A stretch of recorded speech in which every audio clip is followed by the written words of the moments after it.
The moment I stepped onto the desolate dirt road leading to my newly inherited farm, a wave of disbelief and unease washed over me, because what should have been a sprawling, fertile land full of promise instead looked like the aftermath of some apocalyptic neglect, with collapsed fences, rusted tractors half swallowed by overgrown weeds, and the distant silhouette of an old, sagging barn that seemed to whisper secrets of a forgotten era. I had inherited this bankrupt farm entirely by accident, the last remnant of my estranged uncle's legacy, a man who had mysteriously vanished years ago, leaving creditors, unpaid taxes, and a mountain of bureaucracy in his wake. And yet now the title was in my name, making me the owner of what everyone else in the county had long considered worthless, a scrap of land that smelled of mold, rot, and the faint, lingering trace of past prosperity, and I couldn't help but feel a shiver of excitement beneath my apprehension, knowing that somewhere beneath the cracked soil and tangled grass, the true potential of this farm lay dormant, hidden from prying eyes. I remember the first night vividly, standing on the porch of the main farmhouse as a cold wind howled through broken windows, carrying with it the scent of damp earth and rust, while I tried to imagine what life could be here, isolated from the world, surrounded only by the ghosts of what once was, yet determined to breathe new life into this forsaken place, not knowing that within months, my quiet reclamation of the farm would collide with forces far beyond anything I could anticipate, because almost immediately after my arrival, I started noticing signs that the land was not as dead as it seemed, small but unmistakable tremors beneath the soil, the sound of running water where no creek should exist, and mysterious drill markers left along the edge of the property that hinted someone, or something, had been exploring the ground long before I ever set foot here, and it was not long before I discovered the reason for the tremors. The farm, despite its outward decay, was sitting atop one of the largest untapped oil deposits in the state, a fortune buried beneath decades of neglect, which explained why creditors had fought over it, why neighbors had whispered rumors, and why the local HOA, notorious for overstepping boundaries and asserting control over even private lands, had begun sending threatening letters almost immediately after I claimed the property, demanding inspections, zoning approvals, and an absurdly inflated community contribution, as if they had the legal authority to dictate what I could or couldn't do on land I now legally owned. And I knew, with a sinking sense of dread mingled with fierce determination, that I was about to enter a war with a group of people who had no idea I wasn't the helpless, compliant type they expected. A war that would push the limits of legality, patience, and cunning, because the moment the first drilling team came and discovered traces of crude beneath the ground, the HOA mobilized like a well-oiled machine, sending letters, lawyers, and eventually their own surveyors onto my property without permission, claiming encroachment, environmental violations, and community endangerment, while I quietly documented every illegal step, knowing that every overreach they made was another weapon in my arsenal. And as I walked the perimeter late one evening, flashlight in hand, noticing the claw marks in the soil where someone had tried to tamper with my equipment,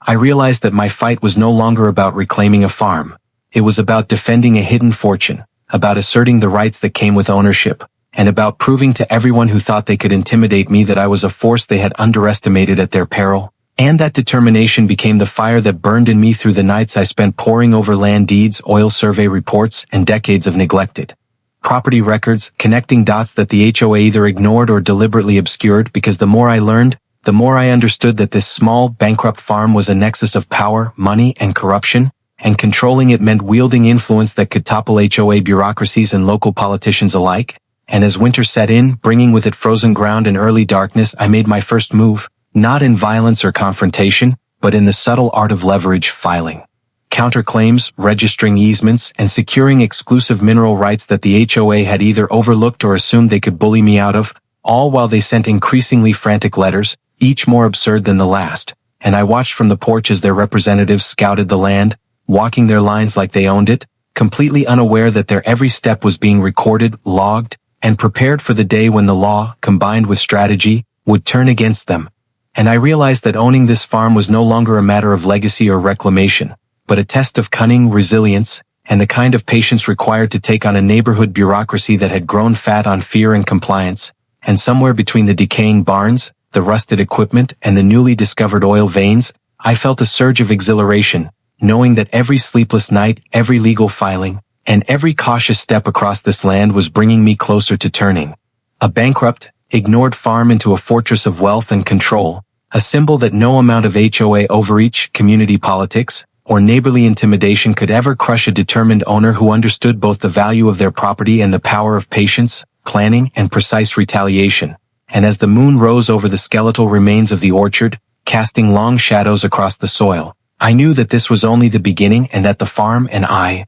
would endure, because while the HOA might have expected weakness, they had underestimated my resolve, my intelligence, and my willingness to fight for what was rightfully mine. And in that quiet, tense moment, standing amid the ruins of a once-forgotten homestead, I vowed silently that this farm would not just survive, it would flourish, and anyone who tried to stand in the way would discover, far too late, that they had awakened a quiet storm that would not rest until every last challenge to my ownership had been neutralized, leaving me not only in possession of a farm but in control of a hidden empire that no bureaucrat could ever dismantle.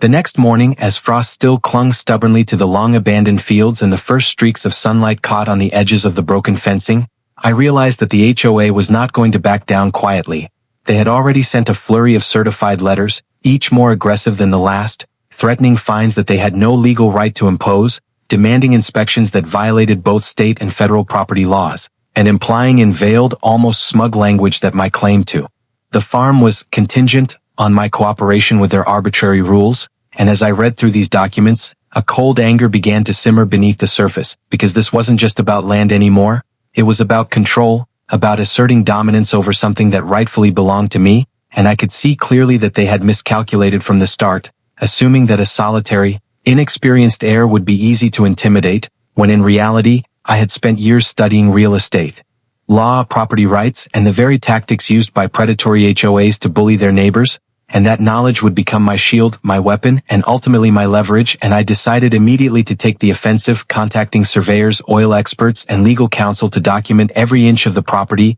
every sign of HOA encroachment, and every hint of potential mineral wealth, because the moment they realized that the farm contained significant oil reserves, I knew the game had changed completely. And indeed, within days, the ground-penetrating radar and soil tests confirmed what I had suspected: crude oil in quantities far exceeding anything the county had previously recorded, a discovery so valuable that it instantly made the farm the most coveted piece of land for miles, and I could practically hear the gears turning in the minds of the HOA board, imagining their panic when they learned that the worthless, bankrupt acreage they had assumed was beneath their notice was actually a hidden treasure, a potential fortune capable of funding not just my reclamation of the farm but legal battles, infrastructure upgrades, and anything else I chose to invest in. And as I walked the perimeter with my oil engineer, noting old, corroded pipelines that had been abandoned decades ago, I realized that the real battle had only just begun, because the moment word leaked, even a hint, that oil existed here, the HOA would try to seize control using every trick in their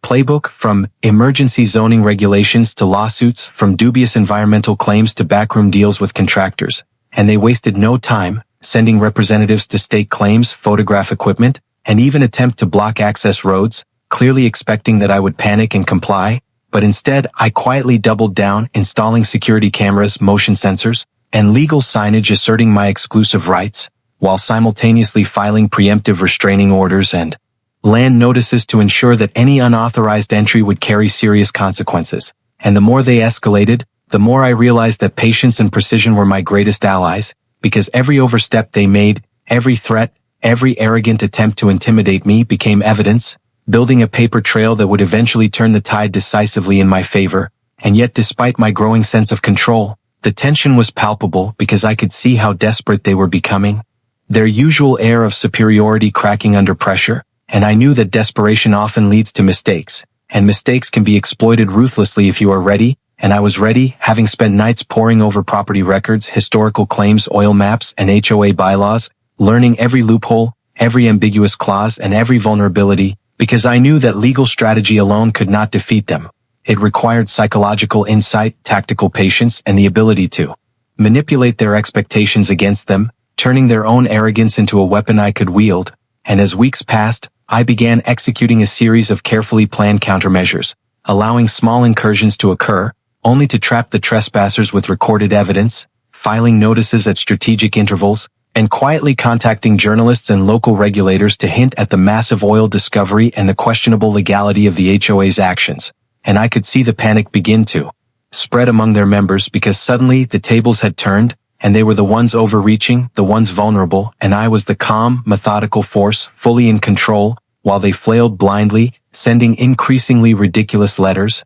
calling in inspectors with no jurisdiction, and even attempting to intimidate local contractors into refusing to work with me, but each attempt only strengthened my case, because it was documented, recorded, and undeniable, and with each passing day I felt a growing exhilaration, realizing that the farm was no longer just a piece of inherited property but a symbol of empowerment, strategy, and quiet domination, a fortress of opportunity built on patience, intelligence, and precise action, and the more the HOA tried to encroach, the more audacious I became, planning my next moves with surgical precision, knowing that the eventual victory would be not just mine legally, but spectacularly, irrefutably, and publicly proving that arrogance, entitlement, and bullying could not stand against knowledge, courage, and strategy. And as the first oil trucks rumbled down the newly repaired farm roads, carrying machinery and equipment into the heart of what had been a forgotten, bankrupt plot of land, I finally allowed myself a small, satisfied smile, because this was just the beginning, the first chapter in a long, calculated battle where every move,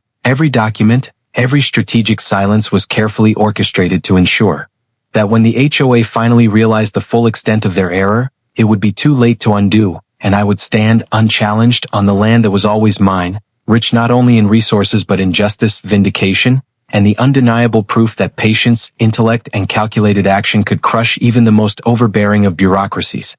By the time spring arrived, melting the last of the winter frost and revealing the full expanse of the once-forgotten farmland, the battle with the HOA had escalated far beyond mere letters, threats, and passive intimidation. It had become a full-scale war of strategy, patience, and psychological maneuvering, because now that the oil deposits were confirmed and drilling equipment had begun to arrive, the HOA realized they were dealing with more than an inexperienced heir. They were confronting someone who understood every nuance of property law, every loophole, and every weakness in their overreaching bylaws, and the first real test came when a group of HOA representatives, emboldened by their usual sense of entitlement, drove heavy equipment onto my property under the pretext of emergency environmental inspection, clearly expecting me to panic, to call off the crews, and to allow them to assert control without resistance. But instead, I calmly met them at the edge of the farm with recorded notices, legal counsel on speakerphone, and cameras rolling in all directions, documenting every move, every overstep, and every instance of trespass, while my engineers quietly secured the oil pumps and pipelines, ensuring that no equipment would be tampered with and that any attempt at sabotage could be traced beyond a shadow of doubt. And the tension was palpable as the HOA representatives realized that their usual tactics, intimidation, overreach, and bureaucracy, were completely ineffective against someone who had anticipated their every move, and I could almost see the shift in their expressions, the flicker of doubt and panic replacing the arrogance they were accustomed to wielding like a weapon. And that same week, when a small crew attempted to block access to the main road with construction barriers and warning signs, thinking that a symbolic act of control could force me to comply, I responded with a mixture of patience and precision, calling local authorities, filing immediate injunctions, and simultaneously activating cameras and drones to capture their unlawful actions, all while quietly reinforcing my perimeter with security measures disguised as ordinary farm maintenance, because I knew that the appearance of calm control could be as powerful as any legal maneuver, and the HOA's frustration began to mount visibly, evident in frantic emails, hastily drafted cease and desist notices, and increasingly hostile phone calls, each one recorded, logged, and filed, creating a growing archive of evidence that would ultimately prove their aggressive overreach, and the psychological warfare intensified as I began subtle countermeasures, such as hiring independent inspectors to monitor the land, who reported publicly that everything was within my legal rights, strategically leaking hints of the oil discovery to local journalists and investors, and watching the HOA scramble to maintain control over a property they had assumed was worthless, all while keeping my own team working in the background, quietly improving the infrastructure of the farm, repairing broken fences, clearing overgrown fields, and ensuring that the land not only functioned as a productive oil site but also remained a symbol of unassailable ownership. And as days turned into weeks, the HOA attempted more aggressive moves, sending private investigators to gather supposed evidence of violations, spreading rumors among neighbors, and attempting to coerce local contractors to refuse work with me. But every step was anticipated, countered, and documented, and the more desperate they became, the more mistakes they made, walking right into traps I had carefully prepared, whether through legal filings, recorded warnings, or strategic public exposure. And it was during this period that I realized the true scope of what I was dealing with, not just petty bureaucracy, but a network of overconfident individuals who had never encountered resistance strong enough to challenge their sense of authority, and that realization fueled a growing sense of audacity in me, prompting more proactive measures, such as registering mineral rights under additional legal entities, creating layers of ownership that protected me from frivolous claims, and slowly building alliances with key local officials and industry professionals who were impressed not only by the legality of my actions but by the meticulous foresight I demonstrated in anticipating every possible form of obstruction. And this complex dance of legal maneuvering, psychological pressure, and strategic exposure reached a dramatic climax when the HOA organized what they likely imagined would be a decisive confrontation, sending a convoy of vehicles, lawyers, and inspectors onto my property under the guise of enforcement, only to be met with a scene of quiet, unshakable authority, cameras recording every entry, every interaction, every overreach, while my legal team stood ready, citing every precedent, statute, and clause that rendered their claims null and void. And as tempers flared and arguments escalated, I watched with a sense of grim satisfaction as the arrogance of the HOA crumbled in real time, their own tactics turned against them by the simple but powerful combination of preparation, patience, and unflinching confidence. And in the days that followed, as word spread about the oil discovery and the HOA's failed attempts to seize control, I found myself in a position I had scarcely imagined when first inheriting the Bankrupt farm. No longer merely a property owner trying to reclaim a family legacy, but a force of authority, a strategist, and a guardian of wealth and justice, able to dictate terms, secure resources, and ensure that anyone who underestimated me or attempted to overstep legal boundaries would face consequences that were immediate, tangible, and undeniable. And while the battle was far from over, the shift in power was unmistakable because the HOA, once confident and untouchable, had learned for the first time that they were dealing with someone who would not be bullied, manipulated, or intimidated. And as I walked along the newly reinforced perimeter one evening, surveying both the farm and the operations of the drilling crews, I understood fully that my role had evolved from cautious heir to determined strategist, from caretaker of neglected land to master of a hidden empire, and that every sleepless night, every careful legal maneuver, and every calculated psychological move had brought me to this point, where the once bankrupt farm was now both a fortress and a symbol, proof that intelligence, patience, and unshakable resolve could defeat arrogance, entitlement, and unchecked power, and that realization filled me with a quiet, simmering exhilaration, because the farm, my legacy, and the oil beneath it were mine, and anyone who dared challenge that truth would soon discover, far too late, that they had awakened a force that would not yield, retreat, or forgive. The first real act of sabotage came one night, when I returned to the farm after a long day of meetings with oil engineers and legal advisors to find tire tracks cutting through the freshly cleared fields and one of my old tractors overturned near the barn, and immediately, a wave of adrenaline surged through me, because this was no longer passive intimidation. The HOA had moved into direct, aggressive interference, hoping to frighten me or disrupt operations, but instead, it only reinforced my resolve because I had anticipated such escalation and had already installed infrared cameras, motion sensors, and remote monitoring equipment throughout the property, capturing everything in high definition. And as I reviewed the footage, I saw the HOA representatives themselves sneaking onto the farm under cover of darkness, carrying tools, attempting to tamper with equipment, and leaving threatening notes. And it became clear that their arrogance knew no bounds, but their actions, recorded and documented meticulously, would become the linchpin of my strategy, proving beyond any doubt the lengths to which they would go to assert control illegally, while also giving me the moral and legal high ground in the inevitable confrontations. And I realized that my next moves had to be both bold and precise, because if I allowed even a single act of sabotage to succeed, it could have devastating consequences, both for the oil operations and for my credibility in the eyes of local authorities and investors. And so I organized a series of defensive measures that were as much psychological warfare as they were practical, including public notices warning that the property was under 24/7 surveillance, strategically placing signs citing property and mineral rights, and quietly reinforcing critical equipment with locks, sensors, and backup systems that could be remotely activated, and then, just to ensure the HOA understood that they were dealing with someone who was not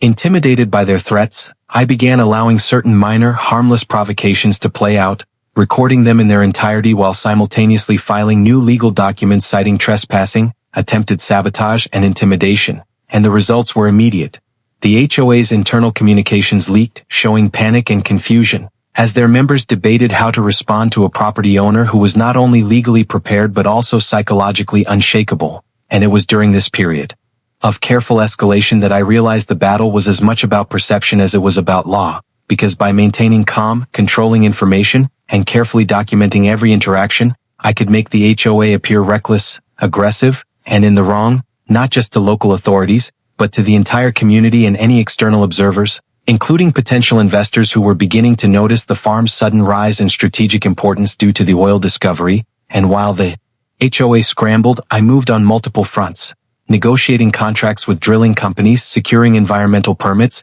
and even planting subtle rumors that would reach local news outlets, hinting at the illegal overreach of the HOA, and I could almost see the effect it had, because suddenly the local contractors who had once been intimidated were now contacting me first, offering their services, and the HOA's influence began to wane, as they realized that their usual network of control no longer worked. And then, in a bold psychological move, I invited a local news crew to tour the farm under the guise of a routine operations review, carefully orchestrating the coverage to showcase the oil discovery, the secure operations, and the visible signs of the HOA's previous attempts to interfere. And the story ran within days, portraying me as a calm, competent, and legally savvy property owner defending both the farm and the community's broader interests. And I could practically feel the HOA members cringing as neighbors, local officials, and industry professionals began questioning their competence, ethics, and legal boundaries. And it was at that moment, standing on the porch of the main farmhouse, surveying the lights of drilling equipment glowing against the darkened fields,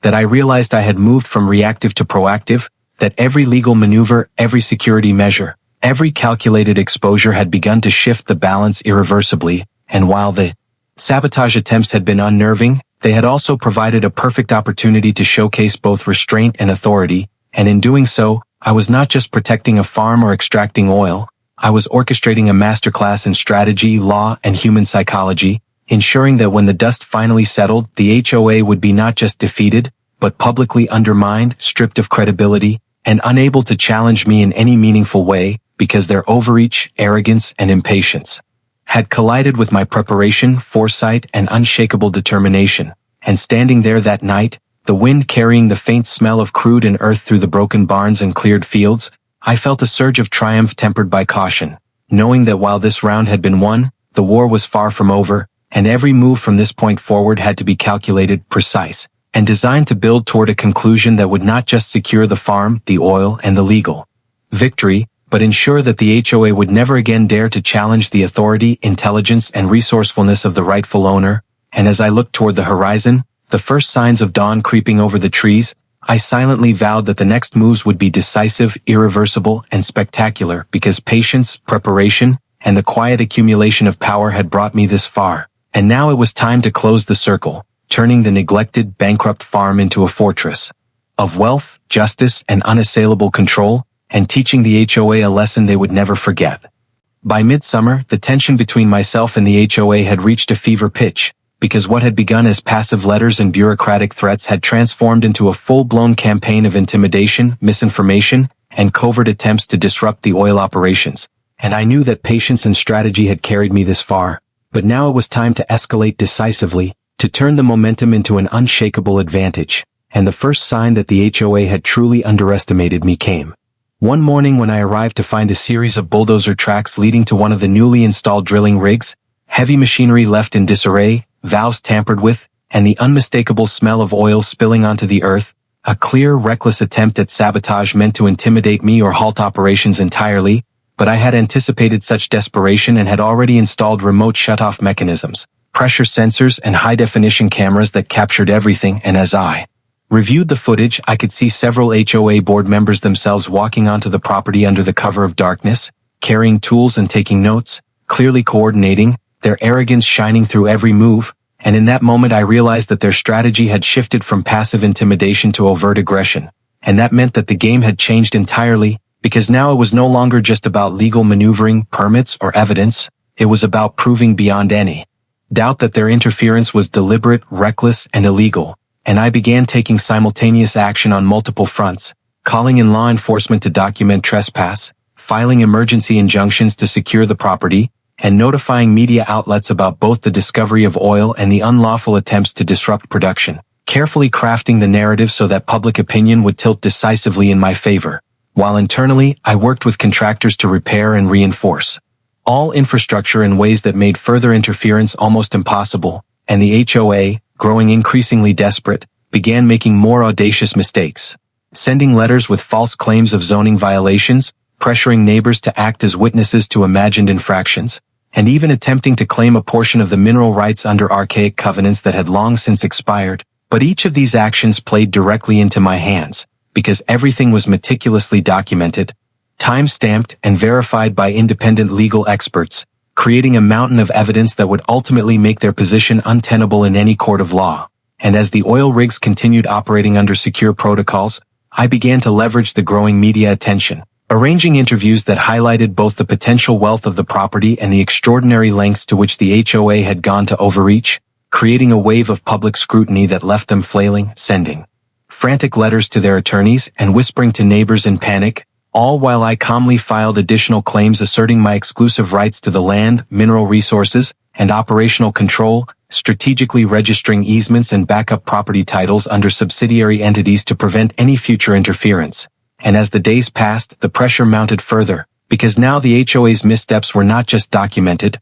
they were visible, undeniable, and potentially catastrophic. For their reputation, as local officials, investors, and journalists began questioning the legality and ethics of their actions, and I could sense the psychological toll watching board members scramble, call emergency meetings, and debate strategies that had no chance of succeeding, while I remained unflappable, orchestrating the entire campaign like a master chess player several moves ahead. And it was during this period of relentless escalation that I decided to take the most audacious step yet, inviting legal observers, regulators, and independent inspectors to the farm for a full review of operations, equipment, and property boundaries, knowing that their presence would both deter further interference and publicly highlight the HOA's repeated overreach, and the result was immediate. The board's attempts at intimidation, already failing in secret, now collapsed spectacularly under the weight of scrutiny, with every action recorded, every misstep captured, and every threat neutralized. And as I walked along the edge of the fields one evening, watching the oil rigs glow against the twilight sky,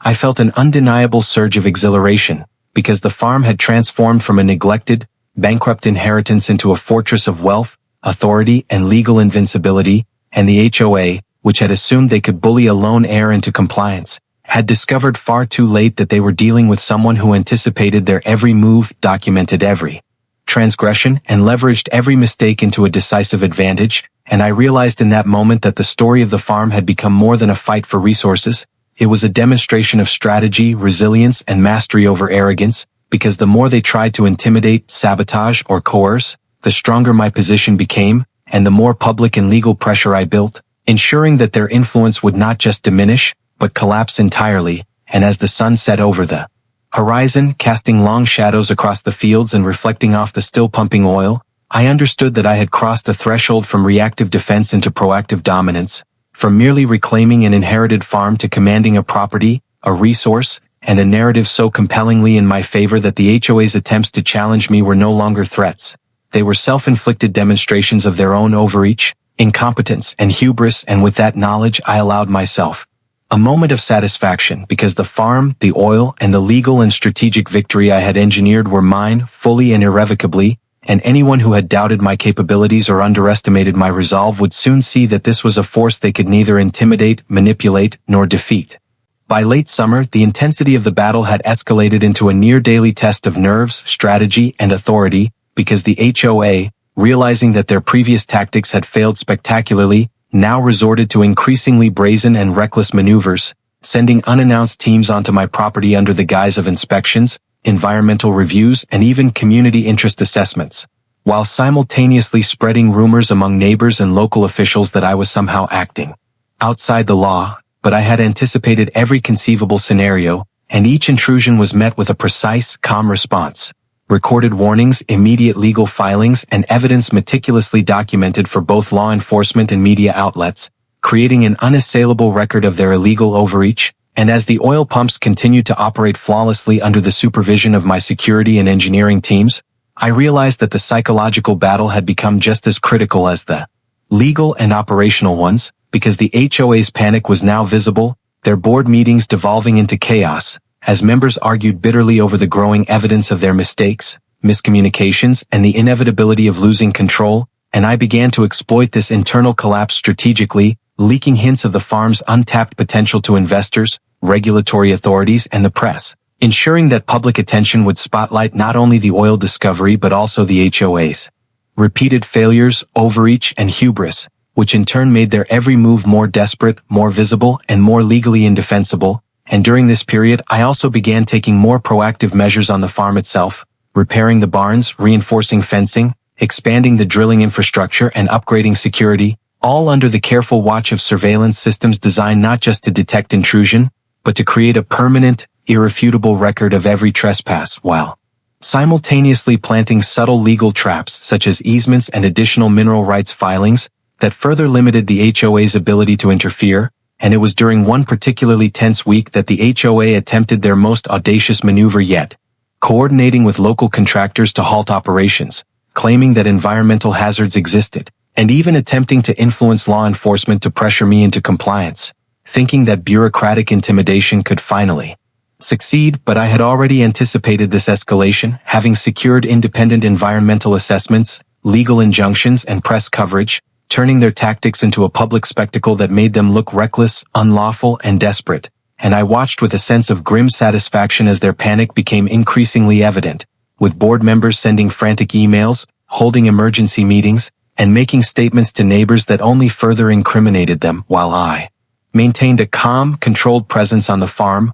overseeing operations, managing security, and preparing the next phase of strategic escalation, which included preemptive filings to solidify ownership of every access road, every mineral right, and every easement, while simultaneously documenting every HOA overstep with timestamped video and written evidence, creating a legal arsenal so comprehensive that any further interference would trigger immediate consequences. And as the sun rose over the fields one morning, illuminating the newly repaired barns and the still pumping oil rigs, I realized that my careful orchestration had moved the HOA from a position of arrogance and control to one of fear, hesitation, and tactical retreat, and that the narrative of the farm had shifted completely, from a neglected, bankrupt inheritance to a fortress of strategic, financial, and psychological dominance. And I understood fully that every deliberate action, every calculated pause, and every subtle public exposure had contributed to this position of strength, because the HOA had now become reactive, desperate, and vulnerable, while I had become proactive, confident, and untouchable. And the sense of satisfaction was immense, tempered only by the knowledge that the war was not yet over, because as the drilling crews worked efficiently and the oil flowed steadily, I knew that the HOA would continue to look for opportunities, loopholes, and missteps, and that my task was to anticipate, counter, and neutralize each one in turn, maintaining the delicate balance of calm authority, strategic exposure, and operational dominance. And as I stood on the porch of the farmhouse, watching the horizon blaze with the colors of sunset reflecting off the oil rigs, I allowed myself a moment to recognize the magnitude of what had been achieved. The once bankrupt, forgotten farm was now a symbol of victory, strategy, and unstoppable resolve, and the HOA, for all their previous confidence, had learned in the harshest way possible that underestimating me was a mistake they would never recover from, and that knowledge fueled an unshakable determination to ensure that every move from this point forward would be decisive, irreversible, and spectacular, closing the chapter on their overreach and opening the way for a complete transformation of the property, its wealth, and the narrative surrounding it, establishing me not just as a property owner but as an untouchable force capable of turning every threat into opportunity and every challenge into undeniable triumph. By the time early autumn arrived, the entire county had become aware, either directly or indirectly, of the escalating conflict between myself and the HOA, because what had begun as subtle overreach and intimidation had evolved into a full-blown spectacle of legal maneuvering, operational mastery, and strategic exposure, and the HOA, once confident and untouchable, was now scrambling to maintain even a semblance of control, sending panicked letters, mobilizing meetings, and attempting increasingly desperate forms of interference. But each action only reinforced the meticulous web of preparation I had spun over the preceding months, because everything was documented, time-stamped, and recorded, every intrusion caught on camera, every overreach filed with authorities, and every misstep preserved as evidence of their recklessness. And it was during one particularly tense week that their desperation reached its peak,